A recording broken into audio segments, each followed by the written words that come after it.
اگلی بات یہ کہ ان اس چیزوں کا طے کرنا صرف اور صرف احکام دین، احکام شریعت اور ائمہ متقدمین،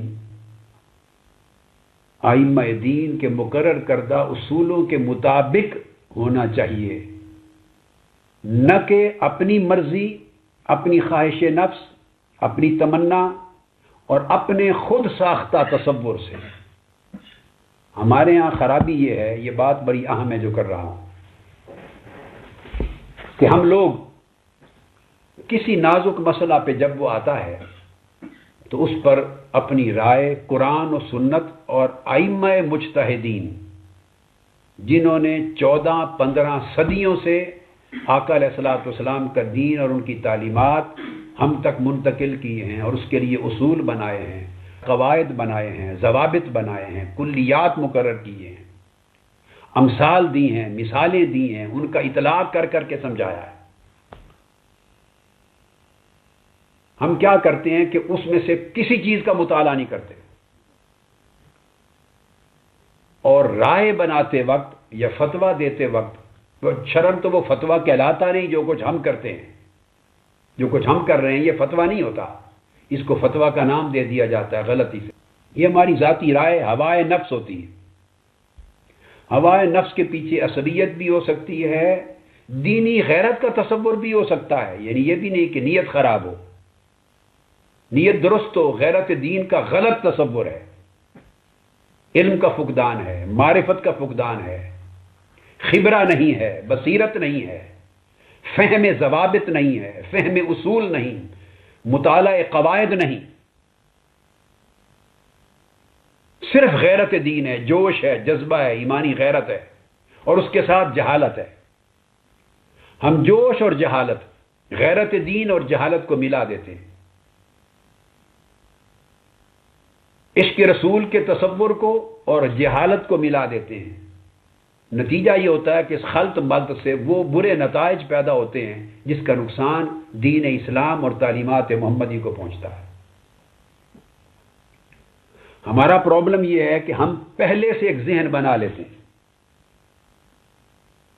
کوئی ایک واقعہ ہوا، اخبارات میں جس طرح وہ تشہیر ہو گئی، ٹی وی پر خبر آ گئی، میڈیا ہے، اخبارات ہیں، میدان میں نکل آئے، پہلے ہی دن جلوس شروع ہو گئے، مدارس کے طلباء کو جبراً نکال لیا، اساتذہ نے کہا چلو نکلو سارے، طلباء آ گئے، ائمہ خطبہ آ گئے، عوام الناس آ گئے، کچھ سیاسی مذہبی جماعتیں آ گئیں۔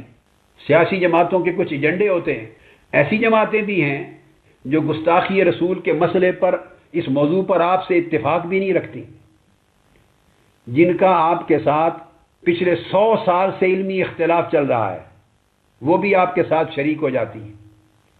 وہ جماعتیں بھی اور وہ لوگ بھی شامل ہو جاتے ہیں بعض اوقات، جن کو بعض لوگ 100 سال سے خود اسی مسئلہ کی زد میں لا کے کافر و مرتد قرار دیتے رہے ہیں، اور وہ دوسرے لوگوں کو کافر و مشرک قرار دیتے رہے ہیں، گٹھ جوڑ ہو جاتا ہے۔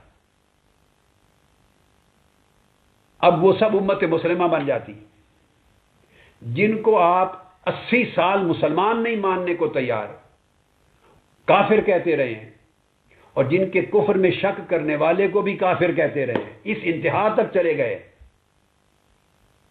جن کو کافر کہتے رہے، اور ان کو بعض لوگوں کو، بعض علماء کو کافر نہ کہنے والے کو بھی سب کو کافر کہتے رہے اس مسلک میں، اور ان کے کفر میں شک کرنے والے کو بھی کافر کہتے رہے۔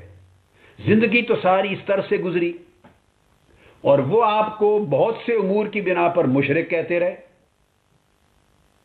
تو وہ جو آپس میں ایک دوسرے کو کافر و مرتد اور مشرک و بدعتی کہنے والے تھے، وہ بھی اکٹھے ہو جاتے ہیں جب طبیعت مل جاتی ہے، تو اس کو اجماع امت کا نام دے دیتے ہیں۔ پھر بعض لوگ کہتے ہیں کہ امت مسلمہ کے سارے مکاتب فکر اکٹھے ہو گئے۔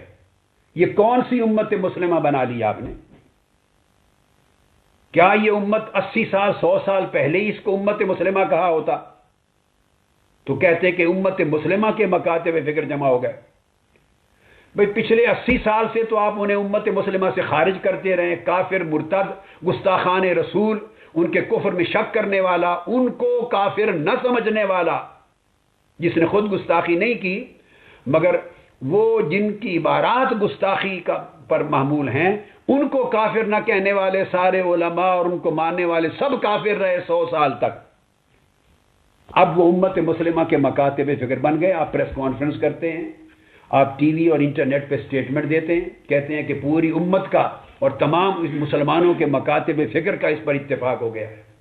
تو ٹھنڈے دل سے سوچئے کہ ہم نے دین اسلام کا مذاق بنا رکھا ہے۔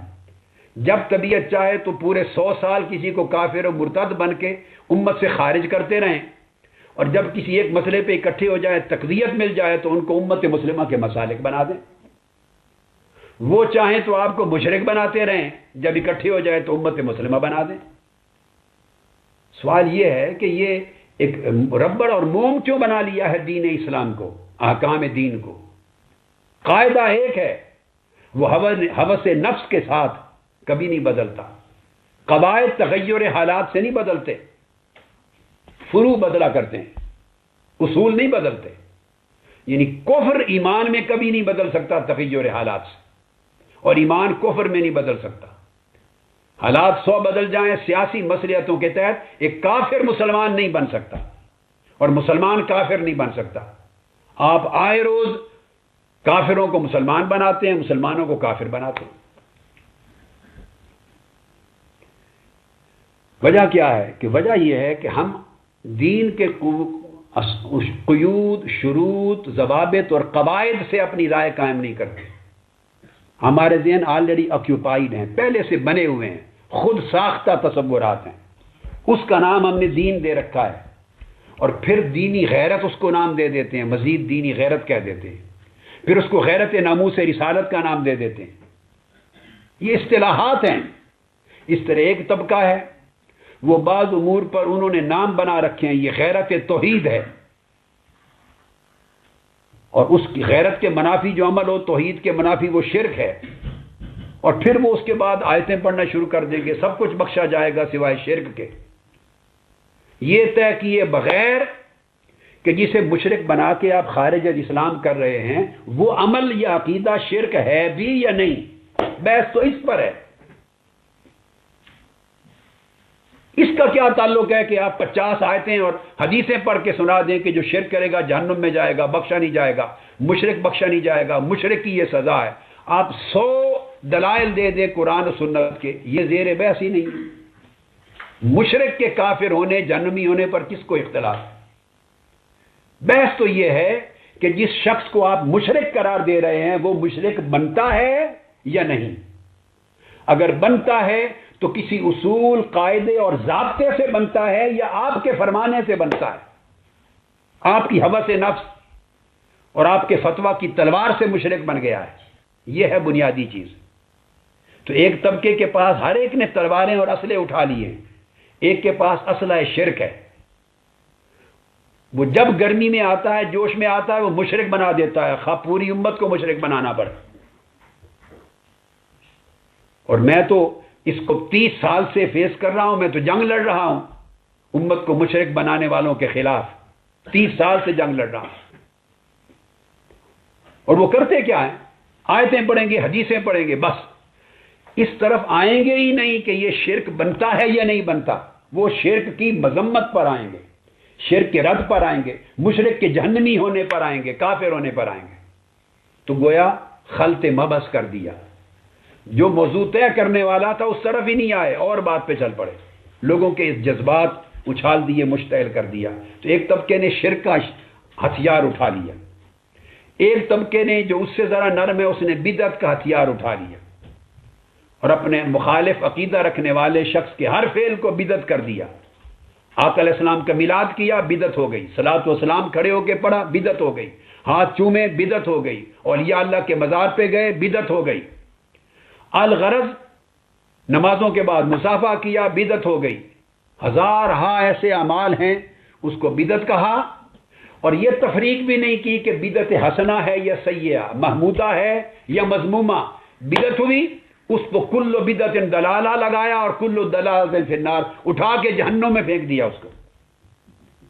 اور کل حدیثیں جو یاد تھیں بدعت کے گمراہی ہونے اور بدعتی کے جہنمی ہونے پر پڑھ ڈالی. بحث بدعتی کے جہنمی ہونے پر نہیں ہے، بحث یہ تھی کہ جس فعل کو آپ بدعت کہہ رہے ہیں وہ کس ضابطے سے بدعت بنتا ہے، وہ بدعت ہے یا نہیں، بحث یہ ہے.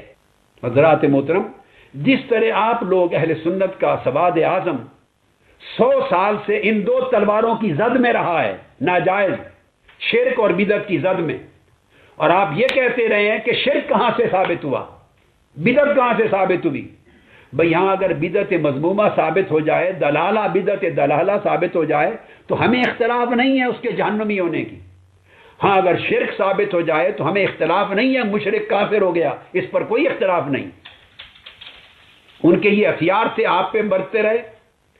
اس طرح ایک طبقے کے پاس ہتھیار ہے، جس طرح ایک کے پاس توحید کا ہتھیار تھا، ایک طرف عشق رسالت، اس کو ہتھیار بنا لیا.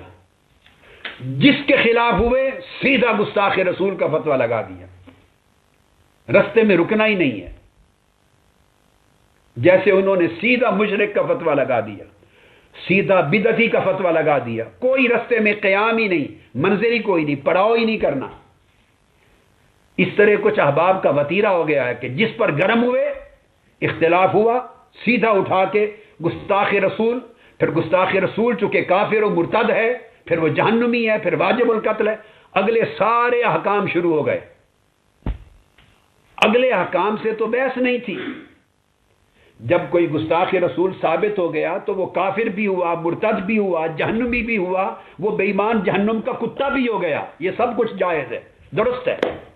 بحث تو اس چیز سے تھی، وہی جو کچھ مسئلہ میں نے پہلے شرک و بدعت کے حوالے سے سمجھایا، یہ طے کرنا کہ گستاخی رسول ہوئی یا نہیں. کوئی گستاخی رسول کی تعریف بھی ہوگی، کوئی اس کا قاعدہ ہوگا، کوئی اصول ہوگا، اس کا اطلاق کرنے کے لیے کوئی ضابطہ ہوگا. لہذا میری ساری گفتگو اس ضابطے پر ہے. میں نے جیسے 30 برس کسی کو مشرک قرار دینے کے ضابطے پر لگائے ہیں اور پوری کتاب التوحید لکھی ہے، اور میں نے سینکڑوں کتب لکھی ہیں عقائد پر ثابت کرنے کے لیے کہ جو شرک نہیں اس کو شرک قرار دیا جاتا ہے. پورے 30 برس کام کیا میں نے اس پر. جو بدعت نہیں اس کو بدعت قرار دیا جاتا ہے. تو پوری کتاب البدع لکھی ہے میں نے، علماء کرام کے لیے مفید ہے، پڑھیے، پتہ چلے کہ بدعت کیا ہے اور کیا نہیں ہے. آج کل ادھر ٹورانٹو میں بھی، کینیڈا میں ایک سیریز دے رہا ہوں، مگر وہ انگلش کے خطابات کی ہے بدعت پر، کہ بدعت کیا ہے اور کیا نہیں ہے. اور اردو میں تو سارا مواد موجود ہے آپ کا. اب عربی میں بھی کتاب اس پر میری آ رہی ہے، اور البدعۃ عند الائمہ والمحدثین پہلے بھی موجود ہے. تو عمر بھر میں نے محنت کی ہے یہی بات سمجھانے میں، اللہ کے بندو، جو بدعت نہیں اس کو بدعت قرار دے کر پھر دلالہ اور کلو دلالہ فی النار کے اگلے اطلاقات ناجائز ہیں. جو شرک نہیں اسے شرک قرار دے کر پھر اس کو جہنمی اور آگے تک لے جانا ناجائز ہے. پہلے اس کا تعین کیا جائے کہ شرک ہے، ہوا ہے یا نہیں، بدعت ہوئی ہے یا نہیں. اسی طرح قاعدہ طے کرے گا کہ گستاخی ہوئی ہے یا نہیں.